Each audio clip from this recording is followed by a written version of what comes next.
నా పేరు వెంకట సుబ్రహ్మణ్య శర్మ.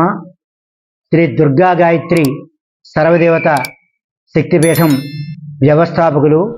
భద్రాచల పుణ్యక్షేత్రం, శ్రీరామ దివ్యక్షేత్రం భద్రాచల పుణ్యక్షేత్రంలో మేము ఇక్కడ నివాసం ఉంటూ అమ్మవారి యొక్క సేవా కార్యక్రమాన్ని కూడా చేసుకుంటూ ఉన్నాము. ఇటీవల ఎంతో మహిమాన్విత అయోధ్య గురించి విభిన్న మనస్తత్వంతో రకరకాలుగా మాట్లాడుతూ ఉన్నారు. త్రేతాయుగంలో శ్రీరాముడు పుట్టినటువంటి దివ్యక్షేత్రం అయోధ్యాపురి. బాలరాముడిగా అక్కడ రాముడిని మనం కీర్తిస్తూ ఉన్నాము. దానికి కొంతకాలం అనేక రకాలైన ఇబ్బందులు వచ్చాయి. పరపాలకుల యొక్క ఆధీనంలో ఉండడము, అలాగే అప్పుడు పరిస్థితుల్లో ముస్లింల యొక్క ప్రాబల్యం, బాబ్రీ అనే వ్యక్తి యొక్క దురహంకారంతో ఆ బాబ్రీ మసీదును అక్కడ నిర్మాణం చేశారని, అలాగే బాలరాముని యొక్క దేవాలయాన్ని ధ్వంసం చేశారని చెప్పి మనకి చరిత్ర ద్వారా మనకు తెలుస్తున్నది. అయితే ఇటీవల కేంద్ర ప్రభుత్వం రకరకాలైనటువంటి పరిశీలనలు చేసి సుప్రీంకోర్టు యొక్క తీర్పులతోటి ఇక్కడ రాముడు వెలిశాడు, ఇది రామ జన్మభూమికి సంబంధించిన స్థలము అని చెప్పి నిర్ధారణ చేసిన తర్వాత ముస్లింలు కూడా ఎంతో విశాలమైన దృక్పథంతో వాళ్ళు కూడా చక్కగా రామాలయానికి నిర్మాణానికి ఒప్పుకోవడము, దాని ప్రత్యామ్నాయంగా మరొక చోట ఈ యొక్క మసీదు నిర్మాణం చేసుకుంటామని చెప్పి వాళ్ళు చెప్పడం కూడా మనకు చాలా ఆనందదాయకం. ఎందుకంటే రామభక్తుల్లో మనం ఆలోచించినట్లయితే ఎంతో కాలంగా ముస్లిం సోదరులు కూడా రామభక్తులై ఉన్నారు. భద్రాచల పుణ్యక్షేత్రానికి మనం వచ్చినట్లయితే నాడు కంచర్ల గోపన్న అనే రామదాసు ఈ యొక్క భద్రాచల పుణ్యక్షేత్రంలో సుమారు 400 సంవత్సరాల క్రితం ఈ ఆలయాన్ని ఇక్కడ ఎన్నో వ్యయప్రాసలు కోర్చి ఈ యొక్క ఆలయాన్ని ఇక్కడ నిర్మాణం చేశారు. అయితే అప్పుడు తానిషా ప్రభు యొక్క దగ్గర ఉన్నటువంటి కొంతమంది హిందూ సోదరులే వాళ్ళు రామదాసు మీద ఉన్నవి లేనివి చెప్పి ఆయన్ను జైలు పాలు చేశారు. అప్పుడు సాక్షాత్తు సీతారాములే ఆ తానిషా ప్రభు వారికి కలలో కనబడి రామదాసు ఖర్చు పెట్టినటువంటి 6 లక్షల నాణాలను ఆ యొక్క తానిషా ప్రభు వారి యొక్క సన్నిధానంలో రాత్రి సీతారాములుగా వచ్చేసి, మేము రామదాసునికి బంటులము, రామదాసుని బంటులం అయ్యా మేమని చెప్పి ఆ తానిషా ప్రభు వారికి చెప్పి ఆ యొక్క దేవాలయానికి ఖర్చు పెట్టినటువంటి 6 లక్షల నాణాలని కూడా వాళ్ళు సమర్పించారు. ఇక్కడ ఏమవుతుంది, ఇక్కడ ముస్లిములే భద్రాచల రామాలయానికి ముందుగా సహకరించినట్లుగా మనకి తెలుస్తూ ఉన్నది. అంతేకాకుండా అప్పటి నుంచి శ్రీరాముని యొక్క మహిమను తెలుసుకున్నటువంటి తానిషా ప్రభు వారు ప్రతి శ్రీరామనవమికి భద్రాచలంలో జరిగే పుణ్యక్షేత్రంలో జరిగే కళ్యాణ మహోత్సవానికి ప్రభుత్వం తరపున ముత్యాల తరంబరాలు ఇవ్వాలి, పట్టు వస్త్రాలు సమర్పించాలి, ప్రభుత్వం పేరు మీద ఈ యొక్క ఉత్సవం జరగాలి అని చెప్పి ఒక ఆదేశం ఇచ్చారు. తానిషా ప్రభు 400 సంవత్సరాల క్రితం ఇచ్చినటువంటి ఈ యొక్క ఆదేశాల ప్రకారం నేటికి కూడా భద్రాచల పుణ్యక్షేత్రంలో ప్రతి శ్రీరామనవమికి కూడా ముఖ్యమంత్రి వర్యులు విచ్చేసి ఇక్కడ స్వామివారి తరంబరాలు సమర్పిస్తూ ఉంటారు. అయితే గత కొంతకాలంగా కొన్ని సంవత్సరాలు వెనకబడింది, దాన్ని మళ్ళా నూతన ప్రభుత్వం కూడా ముందుకు తీసుకొస్తుందని చెప్పి భావిస్తూ ఉన్నాము. అలాగే శ్రీరాముని యొక్క జన్మ గురించి మనకు తెలిసినట్లే ఉన్నది కదా. శ్రీరాముడు అంటే ఎవరు? సాక్షాత్తు విష్ణుమూర్తే మానవుడు అవతారంలో ఉద్భవించాడయ్యా అని చెప్పి ఆ రోజు ఆ యొక్క ఏ దశరథ మహారాజు అయితే ఉన్నారో ఆయనకి యజ్ఞఫలంగా రాముడు జన్మించాడయ్యా అని చెప్పి అంటున్నాం. కౌసల్య సుప్రజ రామ అని చెప్పి మనం ప్రతినిత్యం కూడా ఆ స్వామి వారికి మనం ఇక్కడ సుప్రభాత సేవ కూడా చేసుకుంటూ ఉంటాము. అలాగే కౌసల్య, సుమిత్ర, కైకేయి ఎవరైతే 3 భార్యలు ఉన్నారో ఆ 3 భార్యలు కూడా ఈ యొక్క రామచంద్రమూర్తిని అల్లారు ముద్దుగా పెంచారు. కాబట్టి ఆ పెంచిన ప్రదేశమే అయోధ్య అని చెప్పి మనకి పురాణం ద్వారా తెలుస్తున్నది, రామాయణం ద్వారా కూడా మనకు తెలుస్తున్నది. కాబట్టి అటువంటి అయోధ్యాపురి బాలరాముడుగా నేడు దేదీప్యమానంగా ప్రపంచవ్యాప్తంగా రాముడి యొక్క నామస్మరణతో మారు మోగుతోంది. అంతేకాకుండా జనవరి 22వ తేదీన ఈ యొక్క రామ జన్మభూమిలో బాలరాముని యొక్క విగ్రహ ప్రతిష్ఠా మహోత్సవం అత్యంత వైభవితంగా జరుగుతున్నది. కాబట్టి ఇటువంటి మహత్తరమైన కార్యక్రమానికి దేశం నలుమూలల నుండి కూడా, ప్రపంచం నలుమూలల నుండి కూడా లక్షలాది మంది ఈ కార్యక్రమానికి హాజరవడమే కాకుండా ఎక్కడ వాళ్ళు అక్కడే ఉండి జై శ్రీరామ్, శ్రీరామ రామ రామేతి, రమే రామే మనోరమే, సహస్రనామ తత్తుల్యం, రామనామ వరాన్నే అంటూ భక్తి ప్రపత్తులతోటి ప్రతి ఇంట యందు కూడా ఆ రోజున జ్యోతులు వెలిగించి ఆ స్వామివారికి స్వాగతాన్ని పలుకుతూ ఉన్నారు ప్రపంచం మొత్తంగా అని చెప్పి మనం చెప్పుకోవచ్చు. ముందుగా మనం ఆలోచించినట్లయితే భారతదేశం అంటేనే ధర్మం, ధర్మం అంటేనే భారతదేశం. కాబట్టి భారతీయ సంస్కృతిలో ఈ యొక్క రామాయణాలు ఎలా అయితే మనం ఉన్నాడో, రామాయణంలో రాముడు ఎలాగైతే ఉన్నాడో మానవుడి జీవితం కూడా అలాగే ఉండాలి అని చెప్పి సాక్షాత్ విష్ణుమూర్తే రామావతారం ఎత్తాడు. ఆ రామావతారంలో మనిషి పడే కష్టాలు ఎన్నైతే ఉన్నాయో అన్ని కష్టాలు కూడా పడ్డాడు. ఎన్ని కష్టాలు పడ్డా కూడా తన యొక్క భార్యను చేపట్టడం, తర్వాత మళ్ళా రాజ్యాన్ని చేయడం, ఆ రాజ్యం కూడా రామరాజ్యం.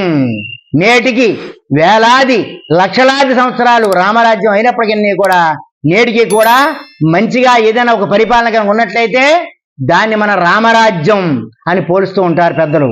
కాబట్టి అటువంటి రామరాజ్యానికి భారతీయ సంస్కృతిలో భాగంగా చక్కగా దానికి పునాది పడింది. కాబట్టి రాబో కాలంలో కూడా రామరాజ్యం మన భారతదేశంలో కొనసాగాలి అని చెప్పి అనేక మంది ఎదురు చూస్తూ ఉన్నారు. అయితే ప్రస్తుత రాజకీయ పరిస్థితులు కొన్ని భిన్నాలుగా ఉన్నప్పటికీ కూడా మనిషి యొక్క జీవన విధానం ఎలా ఉండాలి, మనిషి బ్రతుకు ఎలా ఉండాలి, రామరాజ్యంలో ఏ యొక్క స్థితులు మంచిగా ఉండాలి, ప్రజలను ఎలా పరిపాలన చేయాలి, ఇవన్నీ కూడా మనకి రామాయణం ద్వారా మనకు తెలుస్తున్నదండి. కాబట్టి అటువంటి బాలరాముని యొక్క ఆలయం నిర్మాణం చేయడము, దాంట్లో బాలరాముని యొక్క విగ్రహ ప్రతిష్ఠ ఆచరించడము, ఇదంతా కూడా మనందరికి కూడా ఎంతో ఆనందదాయకం. అంతేకాకుండా శ్రీరామ స్వామివారికి అర్చించినటువంటి అక్షతలు దేశం మొత్తం కూడా పంపిణీ చేస్తున్నారు ఇప్పటికీ. ఇది కూడా ఒక శుభ పరిణామం.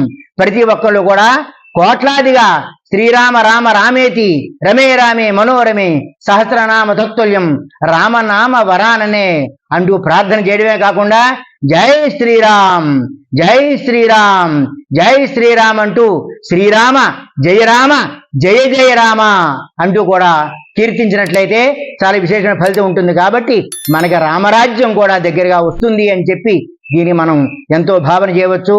కాబట్టి త్యాగమూర్తులైన వంటి వారు కూడా పరిపాలనలో ఉన్నారు. కాబట్టి వాళ్ళ యొక్క పరిపాలనలో మరింత దేదీప్యమానంగా భారతదేశం వర్ధిల్లాలి అని చెప్పి ఆ సీతారామచంద్ర స్వామి వారిని మనం తలుచుకుంటూ ఉన్నాము. అలాగే భద్రాచల పుణ్యక్షేత్రం కూడా చాలా మహిమాన్వితమైనది. ఎందుకంటే అటు అయోధ్య నుంచి భద్రాద్రి వరకు కూడా ఉన్న ప్రదేశం అంతా కూడా దండకారణ్యం అని చెప్పి మనం పిలుస్తూ ఉంటాం. అలాగే గౌతమి నది అక్కడ నాసిక్లో పుట్టి ఈ భద్రాచల పుణ్యక్షేత్రాన్ని తాగుతూ సముద్రంలో కలుస్తుంది. కాబట్టి అటువంటి పరమ పవిత్రమైనటువంటి భద్రాచల క్షేత్రం మరో దక్షిణ అయోధ్యగా బాసిల్లాలి అని చెప్పి మేమందరూ కూడా కోరుకుంటూ ఉన్నాము. దీనికి రాష్ట్ర ప్రభుత్వం కూడా ముందుకు రావాలి, కోట్లాది రూపాయలు దానికి వెచ్చించి చక్కగా అభివృద్ధి చేయాలి. అంతేకాకుండా సెంట్రల్ గవర్నమెంట్, కేంద్ర ప్రభుత్వం ఏదైతే ఉన్నదో నరేంద్ర మోడీ గారి యొక్క పరిపాలనలో ఏ యొక్క రాజ్యం అయితే నడుస్తున్నదో ఆయన కూడా ఒక్కసారి దీని మీద దృష్టి పెట్టి భద్రాద్రిని కూడా మరో అయోధ్యగా తీర్చిదిద్దాలి అని చెప్పి మేము కోరుకుంటూ ఉన్నాము. గతంలోకి మనం వెళ్ళినట్లయితే మన రాష్ట్రపతి గౌరవనీయులు ముర్ము గారు కూడా భద్రాచలాన్ని వచ్చి భద్రాచల శ్రీ సీతారామచంద్ర స్వామి వారిని దర్శించారు. సుమారుగా 100 కోట్ల రూపాయలు ప్రతిపాదన చేసి దానికి సంబంధించిన పనులు కూడా ఇక్కడ ప్రారంభించారు. కాబట్టి ఆ యొక్క నిధులు సరిపోవు భద్రాచల పుణ్యక్షేత్రానికి.